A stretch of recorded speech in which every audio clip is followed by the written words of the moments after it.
ಹರಿ ಓಂ. ಜೈ ಶ್ರೀಕೃಷ್ಣ. ಗುರು ಹಿರಿಯರೆಲ್ಲರಿಗೂ ವೈನವೇ ಬೀಸಿ ಮಾಡುವ ಭಕ್ತಿಪೂರ್ವಕ ಪ್ರಣಾಮಗಳು. ನಾನು ತಾವರೆಕೆರೆಯಲ್ಲಿರುವ ನಮ್ಮ ಮನೆ ದೇವರು ಚೆನ್ನಿಗರಾಯ ಸ್ವಾಮಿ ದೇವಸ್ಥಾನಕ್ಕೆ ತೆರಳಿದ್ದಾಗ ಆಕಸ್ಮಿಕವಾಗಿ ಅಲ್ಲಿ ನೃತ್ಯ ಸಂಗೀತ ಗುರುಗಳಾದ ರಮ್ಯಾ ಮೇಡಮ್ ರವರು ಪರಿಚಯವಾಗಿ ನನ್ನನ್ನು ಅವರ ರಾಗಭೈರವ ನೃತ್ಯ ಶಾಲೆಗೆ ಆಹ್ವಾನಿಸಿ ಮಕ್ಕಳಿಗೆ ಒಂದೆರಡು ಶ್ಲೋಕಗಳನ್ನು ಹೇಳಿಕೊಡಲು ಹೇಳಿ ಆಶೀರ್ವದಿಸಿದರು. ಇವರೇ ರಮ್ಯಾ ಗುರುಗಳು. ಇವರಿಗೆ ನನ್ನ ಅನಂತ ಧನ್ಯವಾದಗಳು. ನೀವೀಗ ನಾನು ಹೇಳಿಕೊಟ್ಟಿದ್ದು ಹಾಗೂ ನನಗೆ ತಿಳಿದ ಹಾಗೆ ಮಾತನಾಡಿದ್ದನ್ನು ವೀಕ್ಷಿಸಬಹುದಾಗಿದೆ. ವೈನವಿ ಅಂತ ತುಂಬ ಮಹಾನ್ ಕಲಾವಿದೆ.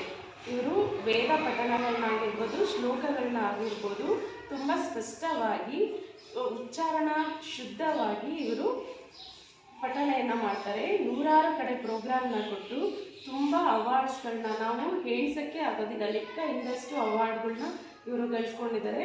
ನಾನು ಈಗಷ್ಟೇ ನೋಡಿದೆ, ಅವರು 2 ಬುಕ್ಕು ಸ್ಪೈರಲ್ ಬೈಂಡಿಂಗ್ ಮಾಡಿಸಿದ್ದಾರೆ, ಜೆರಾಕ್ಸ್ ಮಾಡಿಸಿ ಅಷ್ಟು ಬಂಡಲ್ ತೊಗೊಂಡಿದ್ದಾರೆ. ಇಂಡಿಯಾ ಬುಕ್ ಆಫ್ ರೆಕಾರ್ಡ್ಸಲ್ಲಿ ಕೂಡ ಇವ್ರ ಹೆಸರು ರಿಜಿಸ್ಟರ್ ಆಗಿದೆ. ಇವರು ಒನ್ ಮಿನಿಟಲ್ಲಿ 60 ಶ್ಲೋಕಗಳನ್ನ ಹೇಳಿ ವಿನ್ನರ್ ಆಗಿದ್ದಾರೆ. 60 ಸಾಂಗ್ಸ್ನ ಹೇಳಿ ಶ್ಲೋಕಸ್ನ 5 ಮಿನಿಟ್ಸಲ್ಲಿ ಹೇಳಿ ಇವರು ಡಿಸ್ಟಿಂಕ್ಷನಲ್ಲಿ ಪಾಸ್ ಆಗಿದ್ದಾರೆ. ಎಲ್ಲ ದೇವಾಲಯಗಳಲ್ಲೂ ಹೋಗಿ ತಿರುಪತಿ ಆಗಿರ್ಬೋದು, ಮೇಲ್ಕೋಟೆ ಆಗಿರ್ಬೋದು, ಶೃಂಗೇರಿ ಆಗಿರ್ಬೋದು, ಧರ್ಮಸ್ಥಳ ಆಗಿರ್ಬೋದು, ಎಲ್ಲ ಕಡೆಯಲ್ಲೂ ಕೂಡ ಇವರ ಪ್ರತಿಭೆಯನ್ನು ಮೆರೆಸ್ತಾ ಇದ್ದಾರೆ. ಇಂಥ ಒಂದು ಪ್ರತಿಭೆ ನಮ್ಮ ಭಾರತ ದೇಶದಲ್ಲಿರೋದು, ಅದರಲ್ಲೂ ನಮ್ಮ ಕರ್ನಾಟಕ ರಾಜ್ಯದಲ್ಲಿರೋದು ಇದು ನಮ್ಮ ದೊಡ್ಡ ಹೆಮ್ಮೆ. ಇವತ್ತು ನಮ್ಮ ಡ್ಯಾನ್ಸ್ ಕ್ಲಾಸ್ಗೆ ಬರ್ತಿದೆ. ನನಗೆ ಅನ್ಎಕ್ಸ್ಪೆಕ್ಟೆಡ್ ಆಗಿ ದೇವಸ್ಥಾನದಲ್ಲಿ ಸಿಕ್ಕಿದ್ರು. ಅವ್ರನ್ನ ನೋಡಿ ನಾನು ದೇವರನ್ನು ನೋಡೋದಕ್ಕಿಂತ ಅವ್ರ ಶ್ಲೋಕ ಕೇಳೇ ಕೂತ್ಕೊಬಿಟ್ಟೆ. ನಾನು ವಿಷ್ಣು ಸಹಸ್ರನಾಮ ಹೇಳ್ತಿದ್ರು. ಈ ಥರ ಒಂದು ಮಗು ನನ್ನ ಡ್ಯಾನ್ಸ್ ಕ್ಲಾಸ್ಗೆ ಬಂದು ನಮ್ಮಲ್ಲಿರೋ ಮಕ್ಕಳುಗಳು ಕೂಡ ಇವರು ಸ್ಫೂರ್ತಿ ಆಗಬೇಕಂತ ಹೇಳಿ ನಾನು ಅವರನ್ನು ವಿನಂತಿ ಮಾಡ್ಕೊಂಡಿದ್ದಕ್ಕೆ ಅವರು ಅಷ್ಟೇ ಪ್ರೀತಿಯಿಂದ ಇಲ್ಲಿ ಬಂದಿದ್ದಾರೆ. ಅದಕ್ಕೆ ನಾನು ಅವ್ರಿಗೆ ತುಂಬ ಧನ್ಯವಾದಗಳನ್ನ ಹೇಳೋದಕ್ಕೆ ಇಷ್ಟಪಡ್ತೇನೆ. ನಮ್ಮ ಮಕ್ಕಳುಗಳಿಗೆ ಇವ್ರ ಕಡೆಯಿಂದ ಏನಾದರೂ ಸ್ವಲ್ಪ ಅವ್ರು ಏನು ಕಲ್ತಿದ್ದಾರೆ ಒಂದು ಶ್ಲೋಕ ಏನಾದರೂ ನಿಮಗೆ ಕಲಿಸ್ಲಿ ಅಂತ ನಾನು ಕೇಳ್ಕೊತೀನಿ. ಓಕೆನಾ?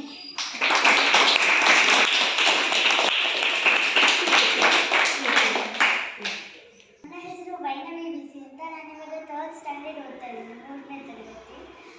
ನಾನು ಭಗವದ್ಗೀತೆಯ 18 ಅಧ್ಯಾಯ 700 ಶ್ಲೋಕ ಕಲಿತಿದ್ದೀನಿ. ಮತ್ತು ವಿಷ್ಣು ಅದರಲ್ಲಿ ಗೋಲ್ಡ್ ಮೆಡಲಿಸ್ಟ್ ಸಚ್ಚಿದಾನಂದ ಗಣಪತಿ ಆಶ್ರಮದಿಂದ. ಆಮೇಲೆ ಶೃಂಗೇರಿಯಲ್ಲಿ ಅಲ್ಲಿ ಕೂಡ ಎಕ್ಸಾಮ್ ಇಟ್ಟಿರ್ತಾರೆ ಅವರು, ಅಲ್ಲಿ ಪಾಸಾಗಿ ಫಸ್ಟ್ ಪ್ರೈಸ್ ಪಾಸಾಗಿ ಧರ್ಮಸ್ಥಳ ವೀರೇಂದ್ರ ಹೆಗಡೆ ಅವರನ್ನು ಮೀಟ್ ಮಾಡಿದ್ದೀವಿ.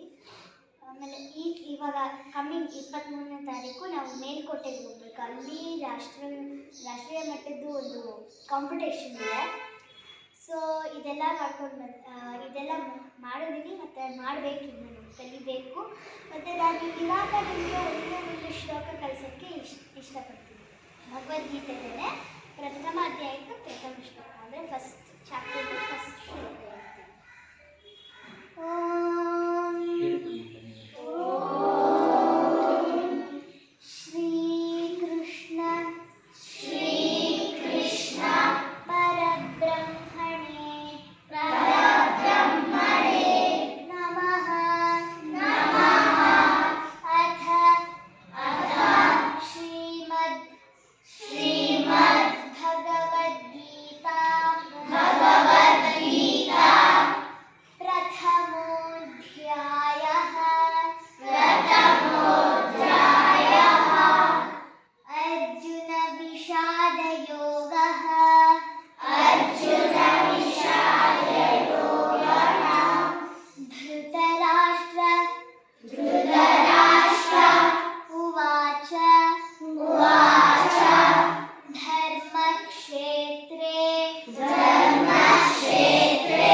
गुरुजित् कुन्ति भोजश्च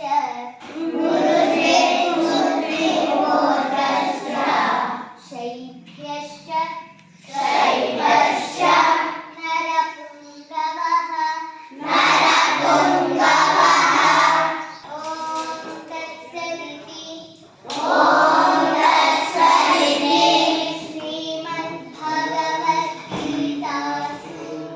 श्रीमद्भगवद्गीतासु उपनिषत्सु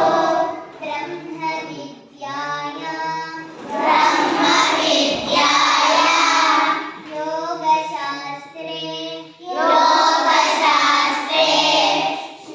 श्रीकृष्णार्जुन संवादे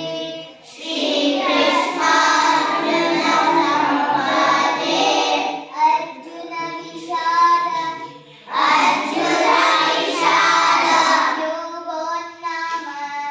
योगो नाम प्रथमोऽध्यायः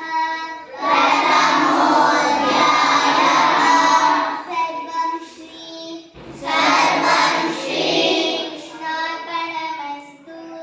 कृष्णार्पणमस्तु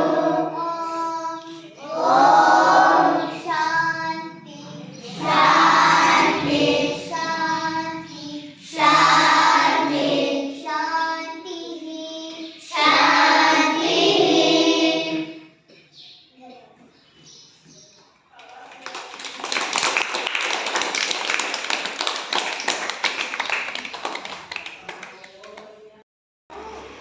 ನನಗೆ ದೇವಸ್ಥಾನ ಆಂಜನೇಯ ದೇವಸ್ಥಾನದಲ್ಲಿ ರಮ್ಯಾ ಮ್ಯಾಮು ಬಂದಿದ್ರು, ನಿಮ್ಮ ಟೀಚರು ರಮ್ಯಾ ಮ್ಯಾಮು.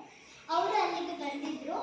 ಅಲ್ಲಿ ನಮ್ದೆಲ್ಲ ನಾನು ವಿಷ್ಣು ಸಹಸ್ರನಾಮ ಹೇಳ್ತಿದ್ದೆ. ನಾನು ಭಗವದ್ಗೀತೆ ಬರೋದ್ರಿಂದ ನಾನು ಗೊತ್ತಾಗ್ತಿದ್ದೀನಿ ಮಾತುಗಳೆಲ್ಲ ಹೇಳಿದ್ರು. ಬಂದು ನಮ್ಮ ಇಲ್ಲೇ ಪಕ್ಕದೇ ಮಾಡ್ತಾ ಇದ್ವಿ ಡ್ಯಾನ್ಸ್ ಕ್ಲಾಸು. ಮಕ್ಕಳೆಲ್ಲ ಬರ್ತಾರೆ, ನೀವು ಹಾಡಿ. ಅದಕ್ಕೆ ನಾವು ಒಪ್ಕೊಂಡ್ವಿ, ಬಂದ್ವಿ. ನಾನು ನಿಮ್ಮ ಮುಂದೆ ಇಷ್ಟು ಹೇಳಕ್ಕೆ ಅವಕಾಶ ನಿಮಗೆ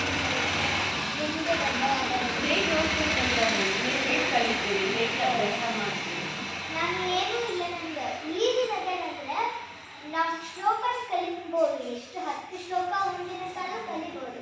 ಪ್ರಾಕ್ಟೀಸು ಇಂಟ್ರೆಸ್ಟ್ ಇವೆರಡೂ ಇರಬೇಕು. ನಾವು ಕಲಿಯೋಲ್ಲ. ಪ್ರಾಕ್ಟೀಸು ಇಂಟ್ರೆಸ್ಟ್ ಇವೆರಡೂ ಇದ್ದರೆ ನಾವು ಏನು ಬೇಕಾದರೂ ಮಾಡ್ಬೋದು. ನಾವು ಏನು ಬೇಕಾದ್ರೂ ನೀವೇನು ಇವಾಗ ಡ್ರಾಯಿಂಗ್ ಕಲಿತೀರ ಅಂದರೆ ಡ್ರಾಯಿಂಗಲ್ಲಿ ಕಾನ್ಸಂಟ್ರೇಟ್ ಮಾಡಿ, ಅದು ಒಂದು ಬೇರೆ ಆ್ಯಕ್ಟಿವಿಟಿ. ಬಟ್ ನಿಮ್ಮ ಸ್ಟಡೀಸಲ್ಲಿ ಕಾನ್ಸಂಟ್ರೇಟ್ ಮಾಡಿ. ಸ್ಟಡೀಸ್ ಇಲ್ಲ ಅಂದರೆ ಇದು ಇರಲ್ಲ, ಮತ್ತು ಇದು ಇರಲ್ಲ ಅಂದರೆ ಎರಡು ಲಾಸ್ ಆಗುತ್ತೆ ಎಲ್ಲ. ಸೊ ನಾವು ಪ್ರಾಕ್ಟೀಸ್ ಮೇನು, ಇಂಟ್ರೆಸ್ಟ್ ಮೇನು. ಬರೀ ಭಗವದ್ಗೀತೆ ಅಂತಲ್ಲ, ಎಷ್ಟೊಂದು ಕಲೆಗಳು ಬೇಕು. ಡ್ರಾಯಿಂಗ್ ಇದೆ, ಆಮೇಲೆ ಡ್ಯಾನ್ಸ್ ಇದೆ, ಆಮೇಲೆ ಸಂಗೀತ, ಮ್ಯೂಸಿಕ್ ಇದೆ, ಯೋಗ ಇದೆ. ಎಲ್ಲ ಆ್ಯಕ್ಟಿವಿಟೀಸು ಇರಬೇಕು ಅಂತ ಇಲ್ಲ. ನೀವು ಏನ್ರಲ್ಲಿ ಇದೆಯೋ ಅದನ್ನೇ ಕಂಟಿನ್ಯೂ ಮಾಡ್ಕೊಂಡು ಹೋಗ್ಬೇಕು. ಇವಾಗ ನೀವು ಡ್ಯಾನ್ಸಲ್ಲಿ ಇದ್ದೀರಾ ಅಲ್ವಾ? ನೀವೆಲ್ಲರೂ ಡ್ಯಾನ್ಸಲ್ಲಿ ಇದ್ದೀರಾ ಅಲ್ವಾ? ಹೌದು ಅಲ್ವಾ? ಹೌದು. ಡ್ಯಾನ್ಸಲ್ಲಿ ಇದ್ದೀರಾ ಅಂದರೆ ಈ ಡ್ಯಾನ್ಸ್ ಮೇಲೆ ಕಾನ್ಸಂಟ್ರೇಟ್ ಮಾಡಿ ಅಂತ ನಾನು ಹೇಳ್ತಾ ಇಲ್ಲ. ಡ್ಯಾನ್ಸ್ ಮೇಲೆ ಕಾನ್ಸಂಟ್ರೇಟ್ ಮಾಡಿ, ಪ್ರಾಕ್ಟೀಸ್ ಮಾಡ್ಕೊಳ್ಳಿ, ದಿನ ಅದನ್ನು ಮಾಡ್ಕೊಳ್ಳಿ. ಮತ್ತು ಸ್ಟಡೀಸಲ್ಲೂ ಕಾನ್ಸಂಟ್ರೇಟ್ ಮಾಡಬೇಕು. ಸ್ಟಡೀಸ್ ಇರಲ್ಲ ಅಂದರೆ ನಿಮಗೆ ಈ ಸ್ಪಿರಿಚುವಲ್ ಆ್ಯಕ್ಟಿವಿಟೀಸ್ ಕೂಡ ಲಾಸ್ ಆಗುತ್ತೆ.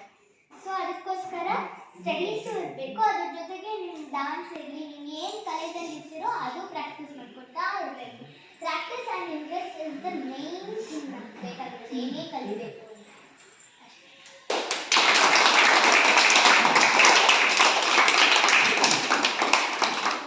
ನ್ಯಾಷನಲ್ ಲೆವೆಲ್ ವಿನ್ನರ್ಗೆ ನಮ್ಮ ಡಾನ್ಸ್ ಕ್ಲಾಸ್ ಕಡೆಯಿಂದ ನಾವು ಒಂದು ತಿರುಕಾಣಿಕೆ ಕೊಂಡೇ ಕಲ್ಕೊಂಡಿದ್ದೀವಿ. ನನಗೆ ಯಾವಾಗ ಬ್ಯಾಕ್ ಸಪೋರ್ಟ್ ಆಗಿರೋದು ಅಂದರೆ ನಮ್ಮ ಅಣ್ಣ, ನಮ್ಮ ಅತ್ತೆ, ಸೊ ಅವ್ರ ಕಡೆಯಿಂದ ನಾನು ಅವ್ರಿಗೆ ಒಂದು ಚಿಕ್ಕ ತಿರುಕಾಣಿಕೆ.